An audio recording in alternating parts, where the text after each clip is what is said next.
And congratulations on progressing this much further. Now we're kind of diving into some of these layers targeting, right? The where we can get into the end market and the interest audiences, and we can start layering some of this audience targeting on here in order to, basically tighten up our other targets. So as we go into this, the campaign we left off on, right? We were in the display build and the normal inline of function. So as you go down, your normal screen, whenever you're setting up either a search, display, or YouTube campaign, you're going to see this same structure within where audiences is, right? So you've got your location, languages, bidding and budgeting, and down below that, you may be naming the ad group. In the search campaigns, it allows you to put the audience in there first before you build the ad groups. So it may be a little bit different, but when you're setting up campaigns, audiences is always going to be in this mainline setup. So there's a couple different options. When you open it up, and when you may see it, it may look like this, right? You may have to hit the down arrow and expand it and hit the edit button there. So it's going to default to browse, which this is going to give you all the audience selections, right? So you have your, first off is what your interests and habits are, basically your affinity and custom affinity audiences. Right? Basically, again, it's your interests and habits. So these are going to be more the sites that they're visiting online consistently, the products they're looking up, the type of content they're viewing on YouTube, those kind of things. It's the scope or the theme of the interest or of the content that they're basically seeking out online, right? It doesn't necessarily reflect buying behavior, right? It just means that they're maybe researching things. They like to watch it. They enjoy it. So, if you're doing more of the product or trying to elicit a conversion off of it, you may want to seek more of these end market segments, what they're actively researching or planning, right? So this is like vacations, looking to buy a new hair product, new pair of shoes, camping gear, fishing rod, anything to that effect. And then, as we covered in the remarketing section, you have the bottom option, which is your remarketing or similar audiences. These are people that have actually interacted with your business, and they're using that data as the linchpin on creating other relevant audiences or being able to segment it out based on their behavior on your site. Okay, so, and the other options that you have, the capabilities is you have ideas, this is going to be Google kind of looking at other campaigns you've already put into the account or targeting you've already put into the account and formulating what it feels the theme that you're trying to talk about is within the account. So this is good for kind of creating maybe some custom intent audiences, right? You see this. Now, the custom intent audiences are something you actually have to create yourself by layering, like, I want to only target people that are interested in marketing, that are over the age of 35 and are interested in buying SEO services. And so that's what these custom intent audiences are typically going to be broken out under. So one tool that's kind of cool that you can use is this search box. So let's say we want to look up computer services, computer repair. Comes up. So let's say repair.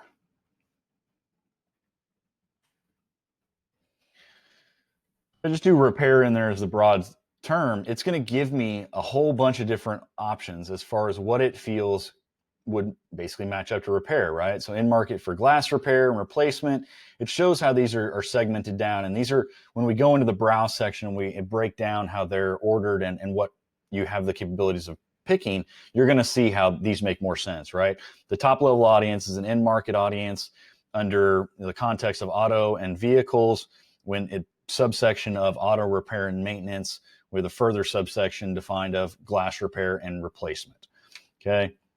Some of these are kind of cool as you get down to the custom intent as well. It's creating custom intent audiences for you. So like custom intent audiences, auto created, new audience, home repair, auto collision repair, computer and notebook repair services. The cool thing about the search box is it'll actually come up with some pretty interesting options for you. This is not something that you go in and just blanket click all of them, right? We're not going to basically go in here and select all of them so that all of them apply, right? You do need to apply some intelligent thought in making sure they apply, right? So obviously if I only do auto repair and maybe I only do transmission or brake repair, I'm probably not going to do glass repair and replacement, right? Probably not going to do household cleaning supplies, door and window installation, home repair, right? Computer and notebook repair. That's where this intelligent thought and making sure what Google is suggesting is going to elicit the proper response and be relevant to what the type of your target market is out there, right? So you can use some of the search in there, which is kind of nice. It's got these, which are the custom intent audiences, right? Or you have down here where it even breaks down what their interest of what you're looking in, like the affinity audience of home garden, do it yourself. This is kind of what it just relates to. Now, the idea is you're going to see these change as well as we add stuff in here, right? Let's say we want to go in here and we add a affinity audience for banking and avid investors.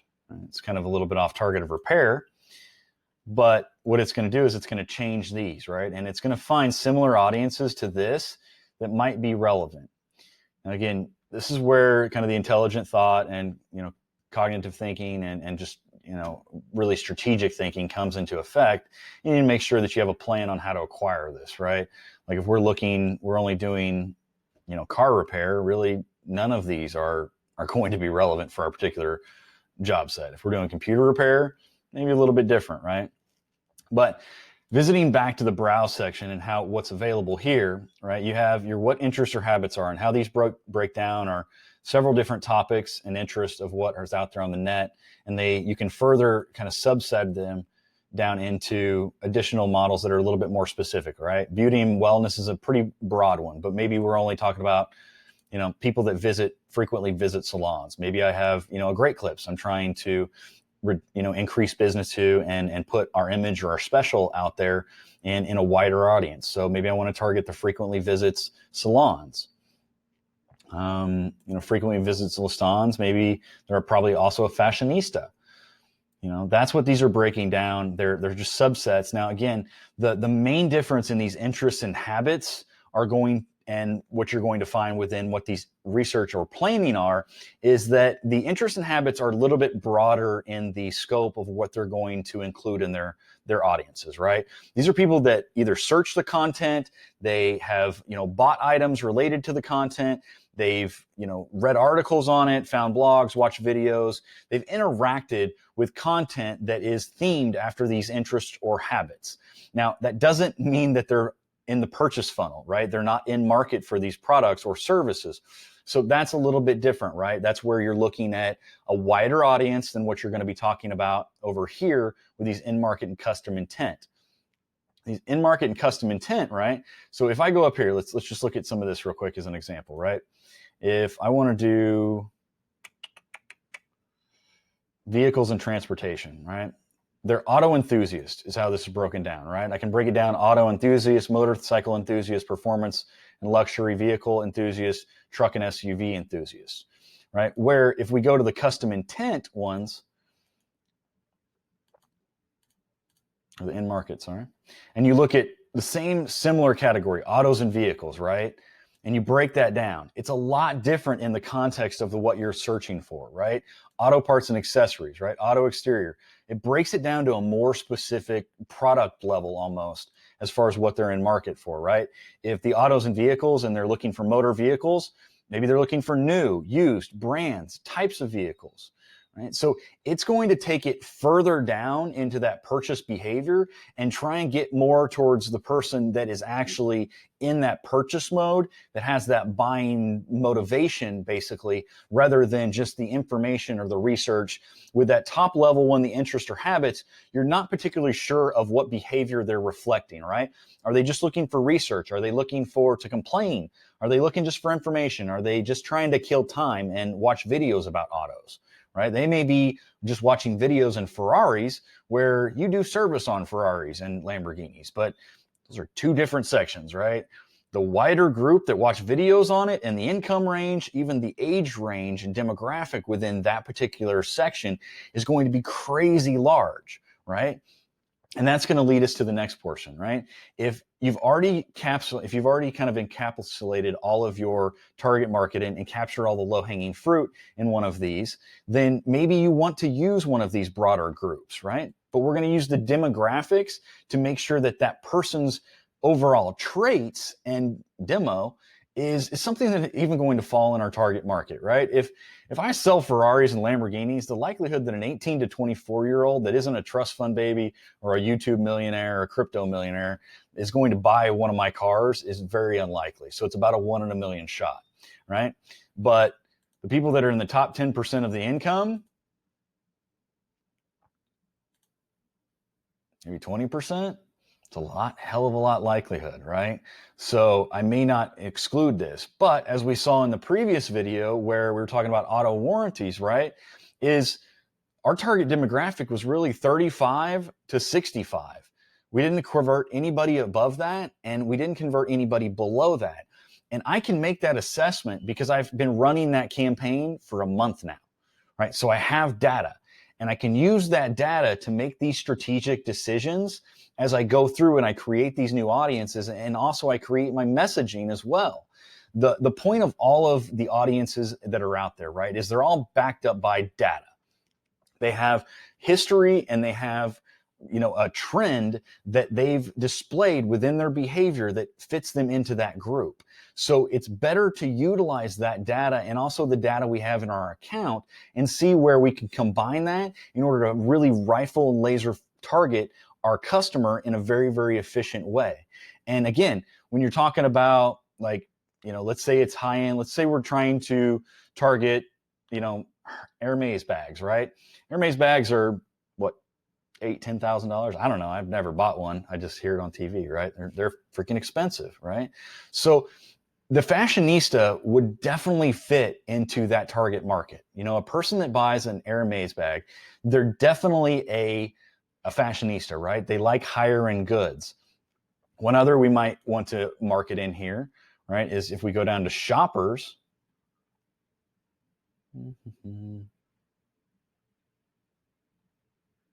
Apparel, sorry.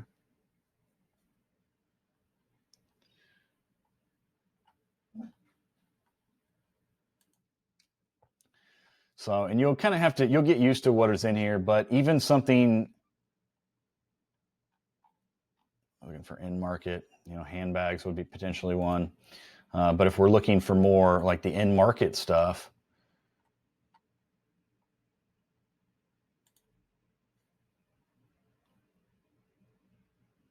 there's air travel by class, right? Business or first class. The person that travels in business or first class is probably going to be somebody that could afford an Hermes bag, right? If we go back to the interests and we do affinity marketing, right? Or affinity audiences, we do travel, do luxury travelers, shoppers, luxury shoppers, right? These people, and we can see what our overall audience is up here as well. These people are going to be much more in our target demographic. Now, just because they're a fashionista or they travel in business first class all the time, maybe doesn't mean that they're making, $250,000 a year. So that's where we're going to go to the demographic model and filter it down a little bit more, right? Like an 18 to 24-year-old that's buying an $8,000 bag is probably not likely.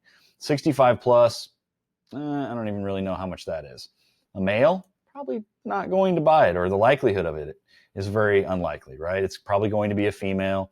I'm definitely going to get rid of the unknowns in here because I don't really, I've got a limited budget, even though I sell really expensive bags, handbags, I've got a limited budget and I want to make sure that I'm getting good ROI. So these unknowns, I'm going to take out of there. And you can see how big of a difference it makes in your overall audience and what you're showing up in, right? It's a difference in 20 million users just by deselecting the unknowns. And even by adding some of these income levels in there, again, it really reduces your targeting. So especially if I'm just starting out with Google Ads and I'm trying to sell these high-end bags, I'm probably realistically going to go to the top 10. And let's be honest, like an Hermes bag is like, what parents do you see walking around with an Hermes bag? Kim Kardashian. Well, that's like a 1 in a million. She probably has a bag store she goes to, or she's got a personal shopper. So we're not even really after that. So even a parent is maybe one to take out, right? And that's going to get you more to that 8.2 million target audience within your display ads. It is maybe a little bit more stomachable or a little bit more easy to actually saturate with a limited budget. So utilize these, even like a 25 to 35-year-old. Like, not even sure how much of those are going to have 8 to 10 grand just sitting in the savings account where they can go drop it on one handbag, right? So these levers, along with your audiences, are great to be able to blend and start stacking in order to understand and limit that target audience to make sure that you're focusing on that rifle method rather than the shotgun method. And especially whenever you have a limited budget, that rifle method is imperative to be there when they're looking for you, and not trying to do some sort of branding campaign, because there's a million people that offer, particular products online. You just want to make sure that you're there whenever they're ready to buy it. There's very few brand name searches that are online that don't have some sort of competition that goes along with them, right? So I always try and focus more on utilizing the people that are ready to buy right then and there, that are expressing this. And this is why I really get excited about display targeting, because keyword targeting, it's evolved a little bit, right? Now you can stock audiences with it, and you can do these demographics in there. But the audiences and their implications within the keywords isn't as wide as it is on display. And display as well, what we can get hyper focused with devices, right? Like, one of the things with one of my crypto clients that we had for a while, their primary, usage, and people that actually responded with the lowest bounce rate and dove the deepest within the site, were on iPhones. Now you can't actually target specific devices within, Google search campaigns. You can only do that specifically within the display and YouTube campaigns. So you're able to hyper focus even to device and where that omni-channel experience is really going, so that you can make sure that your ads that you're showing on an iPhone are hyper relevant to the iPhone user and the sizes that are best viewed and displayed on an iPhone, or even a tablet, right? You have the capabilities on having two different campaigns with two different creatives that are going to make sure that your ad appears with the best visibility. And especially if I'm looking to sell an $8,000 or $10,000 bag, I'm probably going to go the extra step and making sure that my ads look really, really good, because I'm not going to trust somebody from a consumer side. I'm not going to trust somebody to go spend $8,000 or $10,000 on a bag, especially over the internet, if their wording if they can't take the time to make sure that their ad is actually visibly appealing and actually fits the conformities of what the system requires, right? Those little things, those high-end users especially are even that much more critical of little blobs or mistakes within ad text or within the usage of your ads. Like if you're trying to blow up an ad, right, to get to the 1200 by 638, the pixelation of the ad can be terrible. You pixelate an Hermes bag that's 8 or 10 grand, and all of a sudden it looks like shit. And who's going to buy that freaking bag, right? Nobody's going to buy that. They're going to go to Neiman Marcus or one of these other high-end retailers where they spend a lot more time in doing that. Even, one of my clients that I've worked with is Time Iron and Time Style. And they, it was a transformational kind of understanding of how their ads should appear whenever even just something as small as getting rid of the shadows behind the shampoos and the iron whenever they're taking pictures of it, right? Those little things can make all the difference in the world in increasing brand integrity and also reinforcing quality of brand by making sure that you're putting out the quality of your advertisements throughout the process at the same standard, right? So that's how you're going to do it in line. If we want to look at just adding audiences within the actual campaigns, right, what you're going to do is you have your normal navigation menu on the left-hand side. You have your sub navigation menu on the right here, just a little bit to the right of it. And you actually have a specific audience tab for it in that flow of menus, right? And under here, you're basically going to hit the pen, select an ad group. Let's say we'll put this bumper ad. So we do the in display. It's going to give me that same menu that I see within the inline, right? I still have the same options such as search, browse, and ideas. It's still going to give me, recommendations throughout here. I'm still going to have the capability of layering the audiences and putting multiple ones in there. And just like within this, right, everything that's on the left is the enabled ones that you have the capability of putting in the campaign, while everything on the right are the enabled ones that are actually going to be the ones that are targeted within the account, right? You also have an exclusion portion where you can exclude particular audiences. We'll just select a campaign so we know this. And it's much of the same thing, but you just browse, right? Who they are, what are their interests, what are their end markets, or how they interacted with your page, right? The demographics is how you segment these out, and the audience level is, this is the only kind of change in where you're going to be able to get rid of your demographics, because the one thing you need to keep in mind is audiences we input in the system, right? An audience won't ever be targeted if we don't put it in the system. Every single campaign, whether or not you're talking about search, display, YouTube, or shopping, is automatically going to target every single one of these, okay? So parental status, marital status, education, and homeowner status are always going to be targeted within here, right? The only way that you can get rid of them, the age, the income, all of that stuff is going to be automatically targeted. So you want to make sure that if you want to exclude it, go in and deselect it. Right? So just like on here, where we're going through here and we don't want 18 to 24 to be included, we don't want 18 to 24 to be included here. So we deselect it, right? If we want to put an exclusion in here, we have to actually select them, right? So parent, infants 1 year, it's a little bit more diverse, or you have a little bit more refined, specific demographics here. And then you also have the demographic tab down below, the audience tab, where you can actually go in and you'll have an age, gender, parental status, household income, and you have combinations and exclusions on this menu as well. Sorry, get that a little below. And these menus within the actual live campaigns interface, all you got to do is go in here, hit exclude from ad group, right? And then it's excluded from the ad group as a whole. Now, these are all, you can do these at the account level, but typically they're going to be automatically selected at the ad group level. The gender, again, is another one you can go in. It's the same process depending on regardless of whichever one you're doing, right? Age, gender, parental status, you just go in. If you don't want to have it enabled, you exclude it. Household income, if we want to go in here and we want to do the top, bottom 50% or unknown, just go in here, exclude, right? So that's how the demographics and the audience look from within a live campaign or live interface.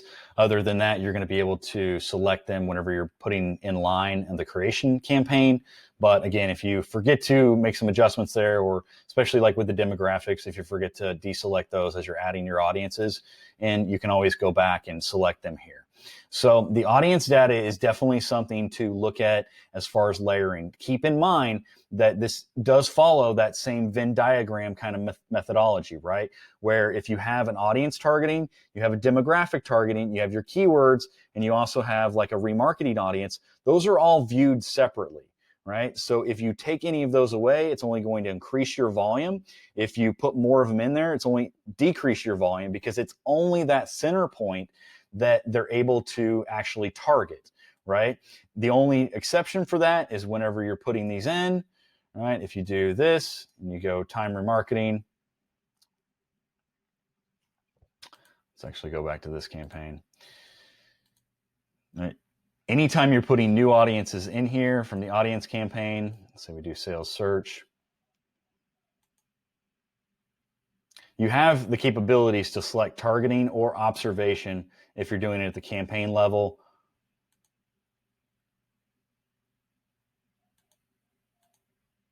Okay. But at the ad group level, you don't. So that's the only difference. So make sure that when you're creating these campaigns, that you have your overall mindset, that you're not trying to mix like, oh, well, this ad group, I want it to follow every single one of the targeting methods, right? I want it to be in business first class. I want them to be luxury travels. I want them to have a high income, and I want them to, be over the age of 25. You can't create another ad group down below that is going to do observation, where maybe you want to run an A/B test. Like, I'm going to do everything on targeting here, and in the second ad group, I'm going to do everything on observation and compare the same and see, the performance results within those. You can't do that. You have to create a completely separate campaign that's running on targeting and one that's running on observation. So that's the only caveat whenever you're adding these and stacking these different targeting levels, and even the selection of how it's going to view those, is you have to do it at the campaign level. So just to kind of recap on these audiences, make sure that you're reviewing and you're always worried about like the overall impact of just a massive blowing through budget, right? It goes back to the shotgun versus rifle method, right? Within these, it's much better to start your campaigns as a best practice with too many targeting methods I mean, who knows? You might be really, really successful. You might get just a shit ton of volume by having all of them all together. But if you don't, it doesn't have any negative impact, right? You're not getting impressions. The few clicks you are getting are going to be hyper relevant and very, very specific. So they should be at very high conversion rates. And if you're not getting enough volume to meet your needs or meet your budget, then you can start peeling them back a little bit, right? Maybe you start including 25 to 35-year-olds, or maybe you start include 18 to 24-year-olds, and you assess that and you see what the impact is. But you can do them, at a much more calculated, strategic way, rather than if you just have one or two of them and it blows out and does the shotgun method, right? And all of a sudden you got a shit ton of traffic, but it's in all these different variables, and none of the clicks really have a whole lot of relevance, or maybe only two or three, and your pattern and your data pool is just very, very shallow. With a very shallow data pool, it's very hard to interpret those trends and find out really what's working really, really well, and then hyper focus your message towards that to improve results. So it's much better to kind of focus on that rifle method and then expand to that out as you need additional volume. So I hope that really helps kind of understand in building out these campaigns and being able to stack this audience targeting on there. And I hope, honestly, with you're building up this data and you're using all this information before you're making any moves, because that is one of the greatest value props about utilizing Google Ads, especially yourself or through your company, because at the end of the day, you are the one that controls and owns the data. And just because you make a mistake, let's say you pull away from one of those targeting groups and you include 18 to 24-year-olds and you spend a couple $100 and it converts at a wash, right? Or you even lose money. Well, the reason that that's still valuable is because you figured out what not to do. You found data that told you exactly what not to do within your account. And that way, when you go in other paths that are maybe similar, when looking to expand it into additional audience that maybe line up in similar methods, you can utilize that data to go down that next path in a much more strategic way to hopefully cut the learning time and scale much faster. I know many agencies in town here in Phoenix that buy massive amounts of data at a loss because they just want to know what not to do, because it's going to help them scale new clients that come in within those verticals or with similar particular misstep opportunities or mistaken viewpoints. They can much faster cut the learning process and get to that point of being in an effective, ROI conversion value value returning campaign at a faster rate. There's an ad agency here that literally that's what they pride themselves on, is their data pool, right? And that's what you need to look at as your dollars being invested, is regardless of whether or not you're returning money. Now, again, we can only invest so much, right, without conversion. So a lot of this stuff that we're talking about is under the assumption that we've already conquered search and we've already really are attacking that low-hanging fruit and have already got profitable campaigns before we're expanding out to this. But when you're expanding out, these valuable data points and this data reference and library is going to be integral for whenever you go into maybe YouTube or you tie, more additional shopping campaigns. Having that information about what didn't work can run parallels across so many different avenues within your future endeavors, that it's literally something that should always be referenced back. And regardless of whatever move you're making within Google, make sure you're utilizing this data, just like you saw in the previous methods where I was like, well, hey, I want to try out this audience, or I'm going to try out, remarketing to this group. But I show, just even with the normal target audience within our campaign, we don't ever convert 18 to 25-year-olds, right? So my remarketing audience probably isn't going to be any different. All right, so I should just go ahead and exclude those, so that way I can make sure that I don't waste any irrelevant money on that particular target demographic that I know already isn't going to convert. So utilize the data at a very increasing rate as it builds within your account, and this will help you scale through your display, through your YouTube and your shopping efforts in a much more effective, efficient way. And ultimately, at the end of the day, these audiences are going to be something that literally is going to make or break the ability for you to scale out beyond what we know within our personal interactions with our campaigns or within our customer base, right? These are going to give us the ability at a whole bunch more data points at a lot faster rate because of all the smart learning and the additional data points that we can't even see, that Google is going to be able to utilize that as you scale and go. I've literally seen accounts that have the exact same keywords, almost the exact same content on the website, but about 2 or 3 years difference in history make up to a 50% difference in lower cost within the actual, rollout in any particular industry. So keep in mind when you're building this data, and don't be too hard on yourself if you make a little mistake and you spend some money. Just make sure you're always putting kind of good levers and barriers as far as your CPA, your CPC, and just your overall budget on a daily basis to make sure that you don't, get yourself upside down. Your CTR doesn't ever go through the shitter. And ultimately, you're always delivering data that you can do one of two things: either scale at a profitable rate or avoid unprofitable scaling in the future, right? So I hope this was really valuable for you. Again, the audiences is something just you really need to just dive into as fast as possible, especially if we're trying to do some sort of sales or service industry. The in-market data is something I've found tremendous results with. So we're going to jump into the next lesson where we dive deeper into, expanding these campaigns, talking about tofu, mofu, and bofu, and really starting to frame the overall funnel to make sure that you can build that awareness, create that value, create that loyalty, and then ultimately convert at a very effective rate in order to make sure you can scale your campaigns and be profitable, whether or not you're doing it with clients or you're doing it within your only business, and you can start putting a lot more money back in your pocket.